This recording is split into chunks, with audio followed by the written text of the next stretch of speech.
알도록 합시다. 자, 이제 돌트신경 첫째 교리 제11항과 제12항을 살펴보는 시간을 가지도록 하겠습니다. 먼저 돌트신경 첫째 교리 제11항의 문제들을 풀어보는 시간을 가지도록 하겠습니다. 유인물을 준비해 주시기 바랍니다.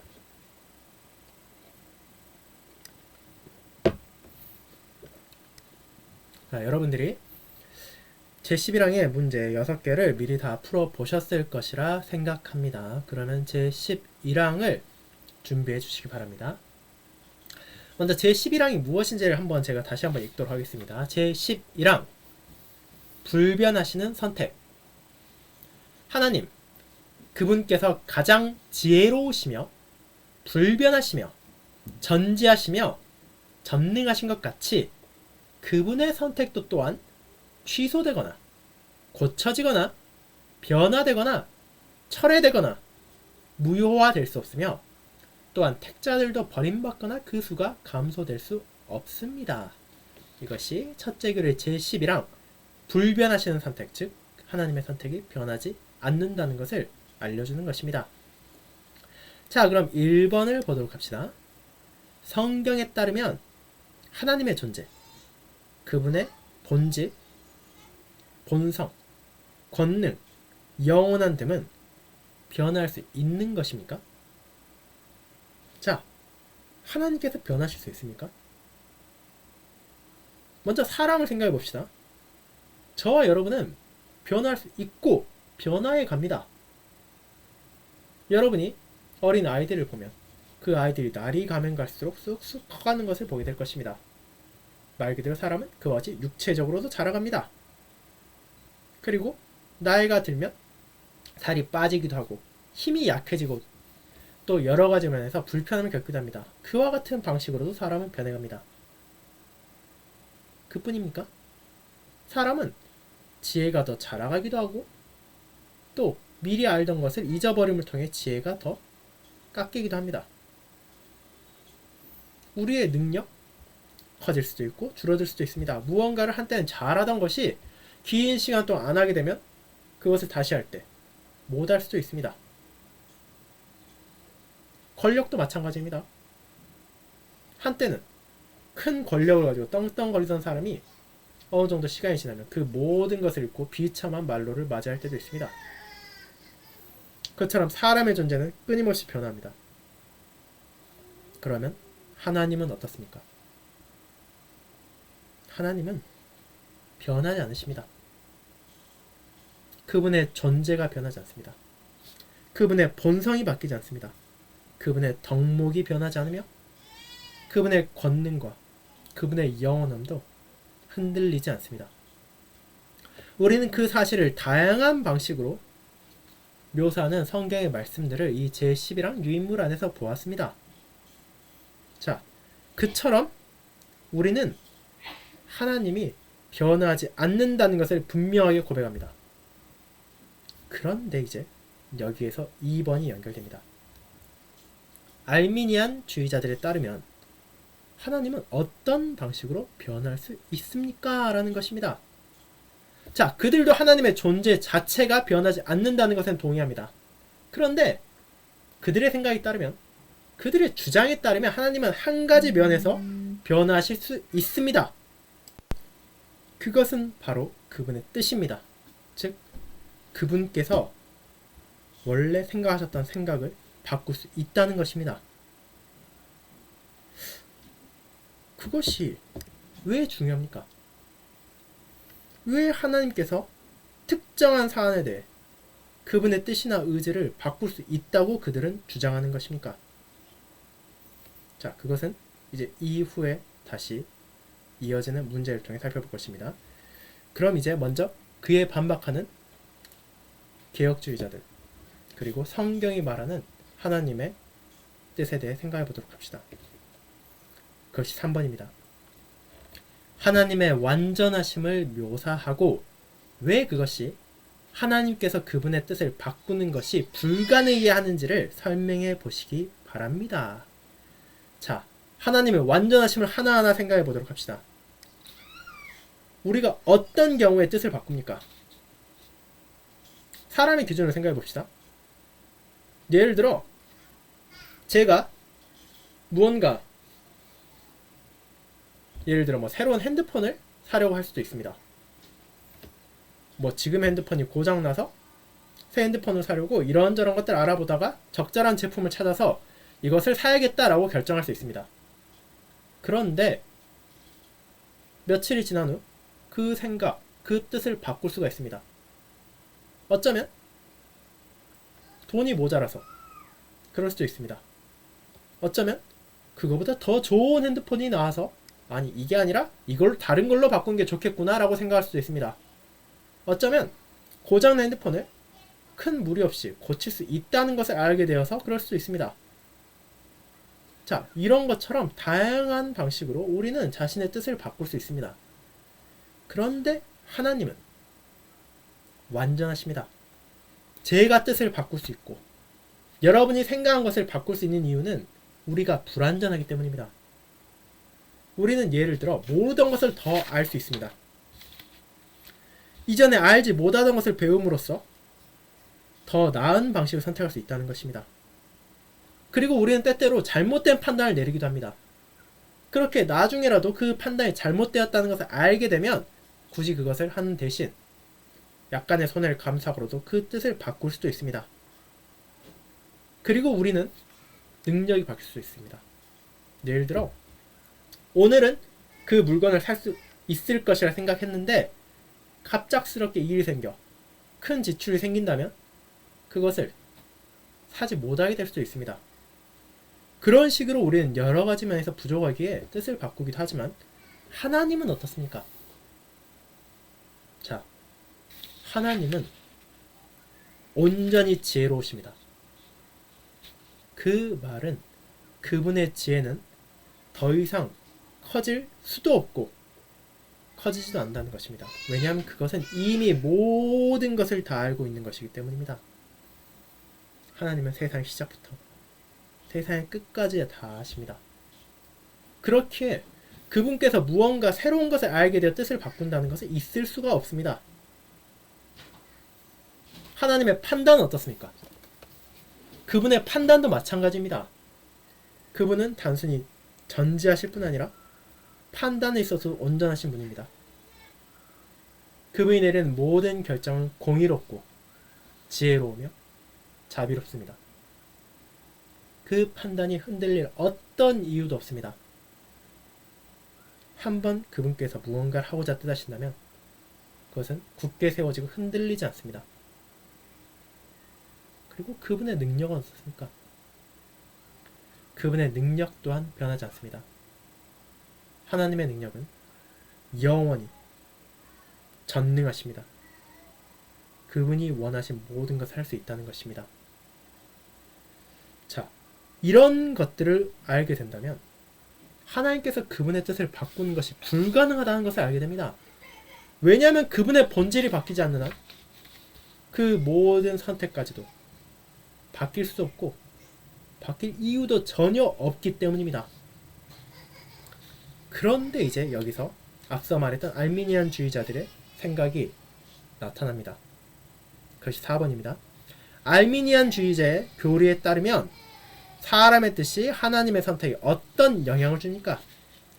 알미니안주의자들에 따르면 누구의 의지가 궁극적으로 그것을 이루는 것입니까? 자, 알미니안주의자의 생각은 어떻습니까? 하나님의 뜻은 바뀔 수 있다고 말합니다. 그리고 그 뜻은 어떤 식으로 바뀝니까? 바로 하나님의 선택이 사람의 의지에 대한 값을 치른 것이라는 주장을 하는 것입니다. 하나님께서 누군가를 택할 수 있지만 어떤 사람이 그것을 거부할 수가 있습니다. 즉, 사람의 동의가 있지 않는 한 하나님께서 이미 정하신 뜻이라 하더라도 그분 뜻대로 성취할 수 없다는 것입니다. 결국 그것은 어떻게 이어집니까? 하나님이 아니라 사람의 의지가 궁극적으로 그것을 이룹니다. 사람이 자기 운명을 다스리고 하나님께서 다스리는 것이 아닙니다. 하나님께서 택한 사람을 구원하실 수도 있지만 그것은 언제나 사람의 의지가 하나님의 의지에 일치해야만 가능하다는 것이 알미니안주의자들의 주장인 것입니다. 즉, 이 경우 누구의 의지가 결정권을 가지게 됩니까?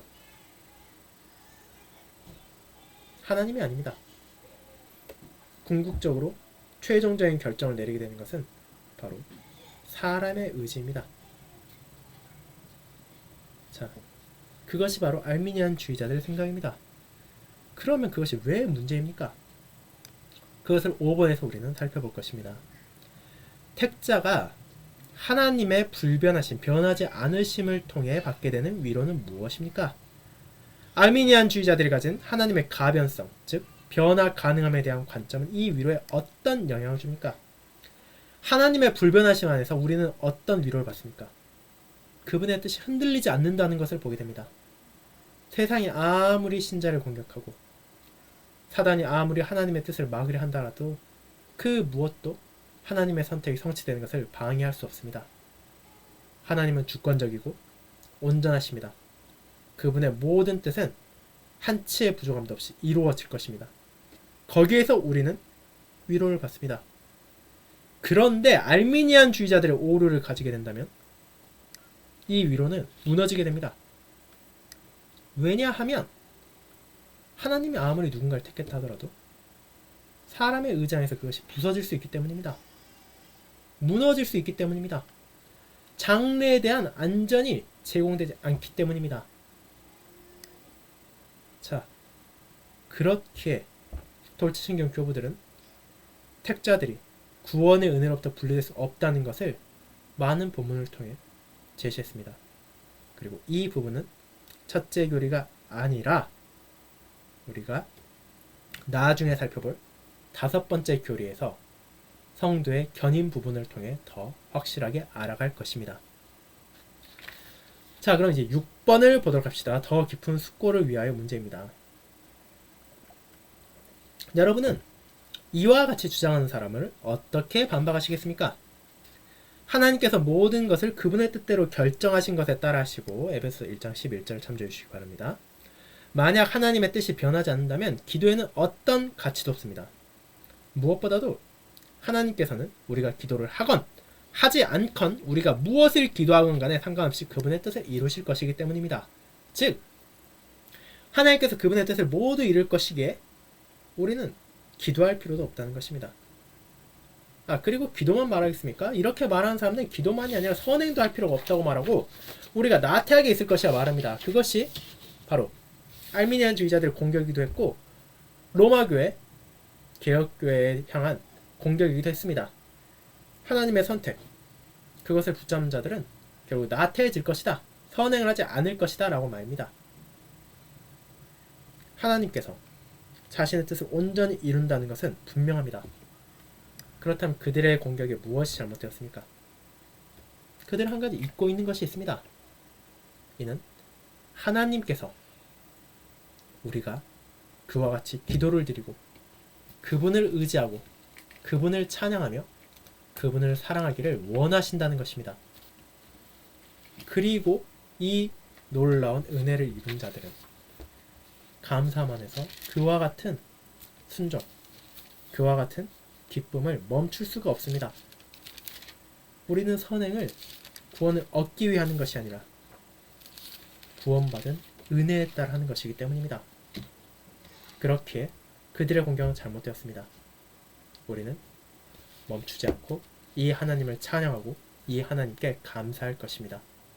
그리고 그분을 의지하고 그분을 향해 기도를 드리며 그분께서 그리스도 안에서 나의 필요를 충분히 풍성히 채워주실 것을 확신하고 미래에 대해서도 흔들리지 않는 믿음을 가집니다. 자, 그와 같은 것이 하나님의 불변하신 선택 안에서 우리가 받는 위로라는 것을 기억하도록 합시다.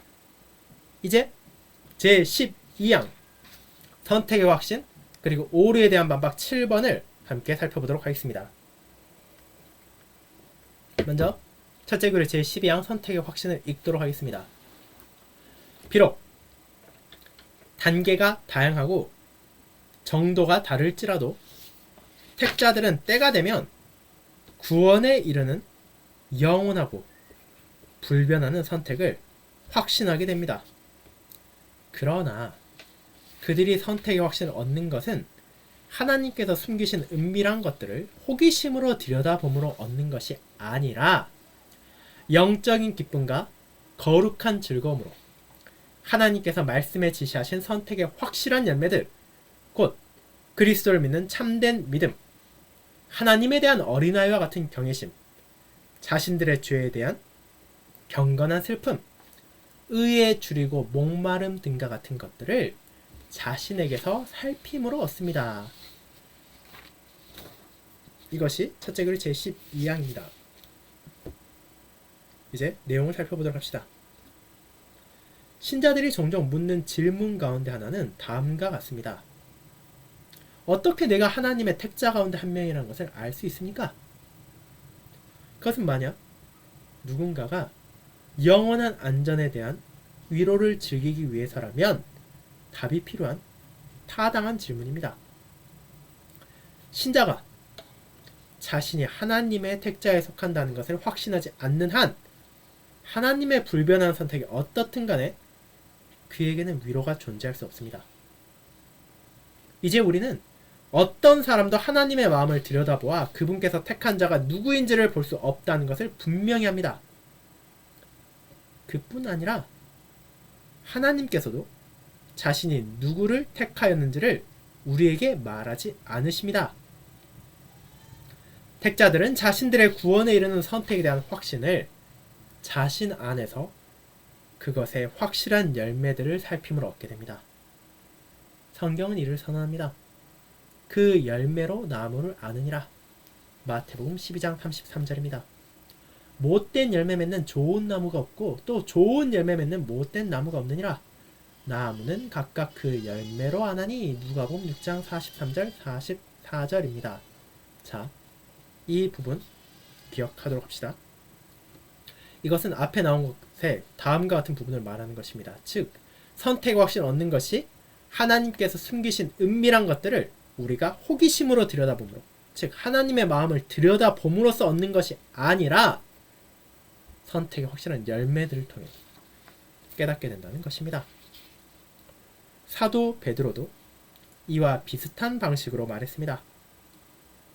너희 믿음의 덕을, 덕의 지식을, 지식의 절제를, 절제의 인내를, 인내의 경건을, 경건의 형제 우애를, 형제 우애에 사랑을 더하라. 그러므로 형제들아, 더욱 힘써 너희 부르심과 택하심을 굳게 하라. 너희가 이것을 행한즉 언제든지 실족하지 아니하리라. 베드로 후서 1장 5에서 7절 그리고 10절 말씀입니다. 만약 우리가 성령님의 선한 열매를 맺는다면 우리는 자신의 선택을 더욱 확신할 수 있게 될 것입니다. 이 선한 열매의 맺음은 오직 우리가 믿음으로 그리스도 안에 접붙여질 때만 가능한 것이며 그리스도께서 자신의 영을 통해 우리 안에 거하실 때만 가능한 것입니다. 그리스도께서 말하신 바와 같습니다. 그가 내 안에, 내가 그 안에 거하면 사람이 열매를 많이 맺나니 나를 떠나서는 너희가 아무것도 할 수 없습니다. 즉, 우리가 선택을 확신하는 것은 하나님의 마음을 들여다보아서가 아니라 우리가 교리문답을 통해 살펴본 것처럼 성령님의 역사하심에 의해 성령님의 열매들을 맺음을 통하여 그 열매로서 알아간다는 것입니다. 자, 그러면 이제 이어서 봅시다. 선택에 대한 의심이 찾아오는 이유는 택자라 하더라도 죄와 단점을 여전히 가지고 있기 때문입니다. 이와 같은 못된 열매들은 마치 그 사람이 택함받지 않았다는 것을 나타내는 것처럼 보입니다. 우리가 방금 인용한 예수님의 말씀을 보십시오. 못된 열매 맺는 좋은 나무가 없느니라. 즉, 그와 같은 죄들과 연약함으로 인해 택자는 항상 계속되는 의심과 싸우게 됩니다. 때로는 자신들이 하나님의 택자에 속했다는 확신을 느끼지 못하기도 합니다. 이는 다섯째 교리 제11항과 관련이 있습니다. 우리가 앞서 인용한 그리스도의 말씀이 택자들이 결코 죄를 짓지 않을 것이라는 의미를 내포하고 있습니까? 만약 우리가 성경을 통해 성경을 바라본다면 그런 생각을 지지하는 어떤 본문도 없다는 것을 발견하게 됩니다. 시편 51편에서 다윗은 그의 많은 죄와 단점을 고백합니다. 우리는 또한 자신이 원하는 선한 것을 하지 못하는 바울의 고백도 생각할 수 있습니다. 로마 7장 19절을 참조하십시오. 그뿐 아니라 요한 1서에서 요한이 다음과 같이 기록한 것도 생각이 됩니다. 만일 우리가 죄가 없다고 말하면 스스로 속이고 또 진리가 우리 속에 있지 아니할 것이요. 요한일서 1장 8절입니다. 즉 우리가 죄가 없다고 말하는 것은 거짓이라는 것입니다. 우리는 결코 그런 교만한 생각을 가져서는 안 됩니다. 요한일서 3장 2절에서 우리는 다음과 같은 본문을 읽게 됩니다. 사랑하는 자들아, 우리가 지금은 하나님의 자녀라. 장래에 어떻게 될지는 아직 나타나지 아니하였으나 그가 나타나시면 우리가 그와 같을 줄을 아는 것은 그의 참모습 그대로 볼 것이기 때문이니, 즉 우리는 하나님의 자녀이지만 우리는 아직 그분과 같지 않습니다. 그분께서는 정결하시고 우리는 그분의 형상에 따라 재창조되었기에 우리는 자신을 정결하게 합니다. 하지만 우리는 아직 온전한 정결을 얻지 못했습니다.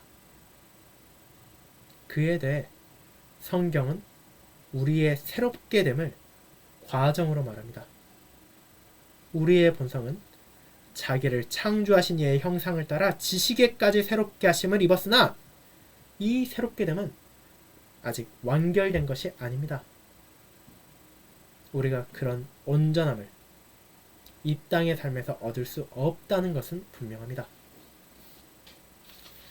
우리는 신경이 말하는 선택의 열매들에 대한 묘사에 주의를 기울여야 합니다. 이 선택의 열매 가운데 온전한 순종은 언급되지 않습니다. 온전한 순종, 한 채 잘못 없는 완벽한 순종이 아니라 선택의 열매는 다음과 같은 것들입니다. 하나님을 믿는 믿음, 즉 참된 믿음, 하나님에 대한 어린아이와 같은 경외심, 죄에 대한 경건한 슬픔과 의에 줄이고 목마름입니다.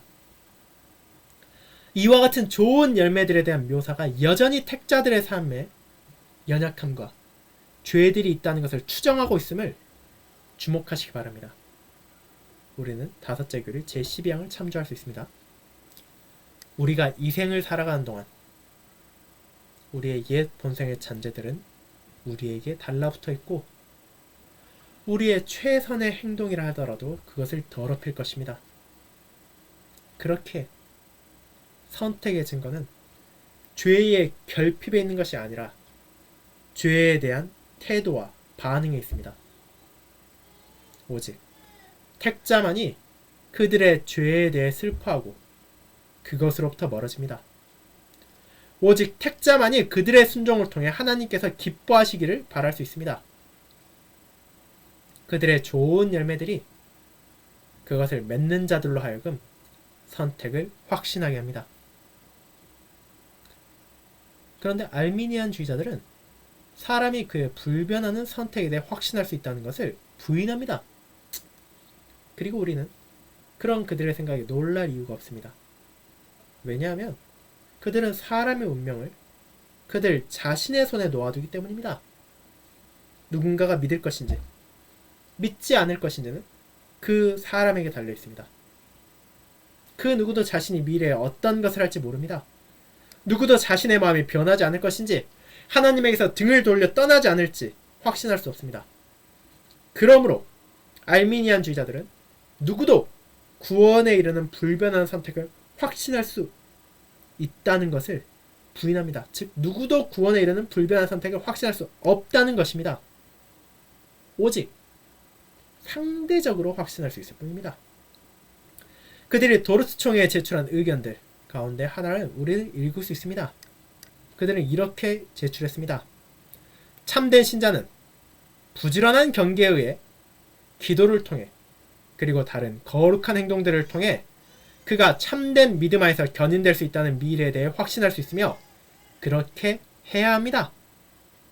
그리고 그는 또한 신적인 은혜로 견임이 부족함이 없다는 것을 확신해야만 합니다. 하지만 우리는 그가 앞으로도 자신이 스스로의 소명에 태만하게 되지 않고 신자로서 합당한 경건하며 자애로운 행동을 이 그리스도인들의 전쟁터에서 믿음 안에서 견인될 수 있는지를 확신할 수 있다고 보진 않습니다. 그뿐 아니라 우리는 신자가 이것을 확신해야 하는지에 대한 필요성도 없다고 봅니다. 즉, 알미니안주의자들은 개혁주의처럼 보이기 위해 노력하는 와중에 신자가 확신을 가질 수 있다는 것은 인정합니다. 그런데 그것은 어떤 종류의 확신입니까? 그것은 누군가가 견인될 것에 대한 확신이 아니라 그것이 그들이 견인될 수도 있다는 확신입니다. 그들은 어쩌면 견인에 부족함이 없도록 필요한 은혜를 확신할 수 있을지도 모르지만 그 은혜를 사용하는 것은 사람에 달려 있습니다. 오류에 대한 반박 1-7에서 우리는 다음을 읽습니다. 그들의 오류는 이렇습니다. 이 생애에서는 가변적이며 불확실한 조건에 기초하지 않은 영광에 이르는 불변하는 선택의 열매나 자의식이나 확신은 없다. 그에 대한 반박은 이렇습니다. 불확실한 확신에 관하여 말한다는 것은 불합리할 뿐 아니라 신자들의 경험과도 반대됩니다. 자신들의 선택에 대한 인식의 결과로 신자들은 사도들과 함께 하나님의 은혜의 영광을 돌립니다. 에베소서 1장입니다. 또한 신자들은 그리스도의 제자들과 함께 자신들의 이름이 하늘에 기록되어 있는 것을 기뻐합니다. 누가복음 10장 20절입니다. 또한 누가 능히 하나님의 택하신 자들을 송사리오 로마서 8장 33절에서 외쳐 말할 때 택자들은 자신들의 선택에 대한 자의식으로 사탄의 화전을 막습니다. 알미니안 주의자들에 따르면 사람은 오직 불확실한 조건에 기초한 확신만을 가질 수 있습니다. 그들은 선택의 조건을 믿음이라 가르칩니다. 오류에 대한 반박 1-5를 보십시오. 하지만 그들의 믿음은 결코 확신이 될 수 없습니다. 왜냐하면 참으로 중생한 신자들도 칭의의 믿음과 또한 은혜와 구원으로부터 완전히 그리고 확실히 타락할 수 있으며 진정 가끔씩 영원히 유실되기도 하기 때문이라고 그들은 말하기 때문입니다. 오류에 대한 반박 5-3을 보시기 바랍니다. 즉, 믿음에 대한 어떤 확신도 있을 수 없기에 선택의 조건 역시 불확실할 수밖에 없다는 것입니다. 하지만 불확실한 조건에 기초한 확신은 어떤 확신도 될 수 없습니다. 신주의 교부들은 성경에 언급된 성도들이 그들의 불변한 선택을 확신하고 있음을 보여줍니다. 에베소서 1장은 그분의 뜻대로 창세 전에 성도들을 택하시고 그들을 자신의 자녀로 삼으실 것을 예정하신 하나님을 높이는 찬양입니다. 이 찬미의 노래는 그들이 택자의 수에 속해 있는지를 의심하는 누군가에 의해 만들어진 것이 아닙니다. 그와 반대로 이는 스스로가 구원을 상속받는 자로 확실하게 정해졌음을 아는 이의 찬양의 노래입니다. 바울은 이처럼 기록했습니다. 모든 일을 그의 뜻의 결정대로 일하신 이의 계획을 따라 우리가 예정을 입어 즉 그리스도 안에서 기업이 되었으니 그 안에서 너희도 진리의 말씀 곧 너희의 구원의 복음을 듣고 그 안에서 또한 믿어 약속의 성령으로 인치심을 받았으니 이는 우리의 기업의 보증이 되사 그 얻으신 것을 속량하시고 그의 영광을 찬송하게 하려 하심이라. 에베소서 1장 11절과 13, 14절입니다. 성령님의 인치심을 통해 우리는 하나님께서 예정하신 대로 우리의 기업을 받게 될 것이라는 보증을 받습니다. 그리스도의 제자 70인이 그들의 소명에서 돌아왔을 때 기뻐하며 그들이 귀신들을 항복시키는 권능을 받았음을 기뻐했습니다. 하지만 그리스도께서는 그들을 향해 그것에 기뻐하지 말고 그들의 이름이 하늘에 기록된 것으로 기뻐하라고 말씀하셨습니다. 그들이 만약 자신들의 이름이 지워질 수 있다고 생각한다면 기뻐할 수 없었을 것입니다. 하지만 그들의 기쁨은 자신들의 이름이 결코 지워지지 않는 잉크로 하늘에 기록되었다는 데 기반을 두고 있습니다. 그에 대해 택자들이 자신의 죄와 연약함으로 어려움을 겪고 사탄이 의심의 화살을 그들에게 던질 때 바울의 말은 그들의 분명한 구원에 대한 확신을 회복합니다. 누가 능히 하나님께서 택하신 자들을 고발하리요? 의롭다 하신 이는 하나님이시니 누가 정죄하리요? 누가 우리를 그리스도의 사랑에서 끊으리요? 로마서 8장 33, 35절입니다. 성경의 증언은 분명합니다. 누구도 그리스도께서 의롭다 하신 이를 정죄할 수 없습니다. 돌트의 교부들은 더 많은 본문들을 인용할 수 있었으나 그들은 이를 성도의 견인에 대한 주제를 다루는 신경의 마지막 장에서 인용할 것입니다. 즉 우리는 이와 연관되는 내용들을 돌트 신경 5째 교리 성도의 견인 부분에서 더 확인하게 될 것입니다. 자, 이것이 우리가 나눈 선택의 확신에 대한 돌트 신경의 가르침이었습니다. 이를 기억하며 또 이번 한 주도 우리가 열매를 통해 우리에게 주어진 선택을 확신하며 하나님께 감사하고 더욱더 그분을 찬양하도록 합시다. 이제 그와 같은 은혜의 하나님께서 우리에게 주신 주기도문을 드리고 오늘 모임을 마치도록 하겠습니다. 다 함께 기도하겠습니다. 하늘에 계신 우리 아버지여, 이름이 거룩히 여김을 받으시오며 나라가 임하옵시며 뜻이 하늘에서 이룬 것 같이 땅에서도 이루어지이다. 오늘날 우리에게 일용할 양식을 주옵시고 우리가 우리에게 죄 지은 자를 사하여 준 것 같이 우리 죄를 사하여 주옵시고 우리를 시험에 들게 하지 마옵시고 다만 악에서 구하옵소서. 대개 나라와 권세와 영광이 아버지께 영원히 있사옵나이다. 아멘. 오늘 수요 모임 함께 해주셔서 감사합니다. 또 이번 한 주의 남은 시간도 주님 안에서 신실히 또 감사히 보내시고 또 주일 성찬을 기뻐하며 준비하도록 합시다. 그럼 주일에 뵙기를 기다리겠습니다. 감사합니다.